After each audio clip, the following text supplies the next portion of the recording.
For too long, the global elites have been doing their best to water down American culture by pushing mass illegal immigration and Muslim refugees into our country. The globalists know that to break America, they need to destroy our infrastructure, which is our way of life and cultural identity. For decades, this has been happening under the guise of multiculturalism and diversity, liberal buzzwords that sound better than what they honestly mean. Their sinister plan was working well for years, and then was kicked into high gear after Barack Obama, a globalist puppet, was elected in 2008. Obama was able to fundamentally transform America by changing the narrative of and brainwashing millions of young millennials into believing white America was the cause of evil in the world. Obama then flooded our borders with illegal immigrants and worked with the United Nations to bring in thousands of Muslim migrants into our country that had no plans to assimilate into our culture. Now, after years of witnessing our country's culture being shredded apart, President Trump just took a massive stand and ended Barack Obama's Muslim migration deal, and all hell is about to break loose. In a stunning blow to the liberal plan of destroying America, the United States has successfully withdrawn from an Obama-era agreement with the UN on mass migration. Back in 2016, countries all around the world agreed to take in migrants as well as refugees that were displaced from war. The declaration aimed to ensure the rights of migrants, help them resettle and provide them with access to education and jobs. The initiative was ambitious, needless to say, and it was to be finalized in 2018, but when it is completed, it will be without the United States. On Saturday, the U.S. Ambassador Nikki Haley announced to the United Nations that we would no longer be a part of the global initiative to take in more migrants and refugees. Haley stated that the global compact undermined the United States' sovereignty and that we as a country would decide our own policies on migration and immigration. Our decisions on immigration policies must always be made by Americans and Americans alone, she said.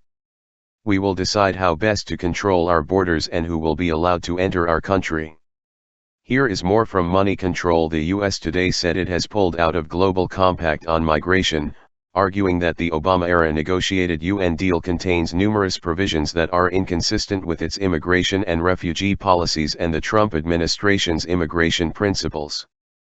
President Trump determined that the U.S. would end its participation in the compact process that aims to reach international consensus at the UN in 2018, the U.S. mission to the United Nations said in a statement. Earlier, the mission informed the UN Secretary-General about the U.S. decision to end its participation in the Global Compact on migration.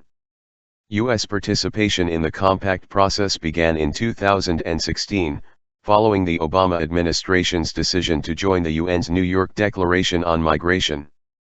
The New York Declaration contains numerous provisions that are inconsistent with U.S. immigration and refugee policies and the Trump administration's immigration principles, it said. U.S. Ambassador to the UN Nikki Haley said America is proud of its immigrant heritage and its long-standing moral leadership in providing support to migrant and refugee populations across the globe. No country has done more than the United States, and its generosity will continue, she said. But our decisions on immigration policies must always be made by Americans and Americans alone. We will decide how best to control our borders and who will be allowed to enter our country. The global approach in the New York Declaration is simply not compatible with U.S. sovereignty, she said. During the Obama administration, he did all that he could to undermine America's sovereignty and turn it over to the globalists. The apparent plan of these corrupt individuals is to destroy the United States since it is the last beacon of freedom in the entire world. Once the globalists are able to destroy America through national debt, erosion of culture and mass immigration, the country we know and love will be gone. The socialists in power were well on their way to dealing America the final death blow if Hillary Clinton was elected as president. However, their plans were foiled by millions of red-blooded Americans sick and tired of being kicked around by the left and elected Donald Trump. President Trump has put America first in every decision he has made, derailing the plans of the globalists to erect the New World Order. By pulling out of this agreement that would surely only leave America further in debt and overrun by Muslim migrants and refugees, we are continuing to win, and that is making great again.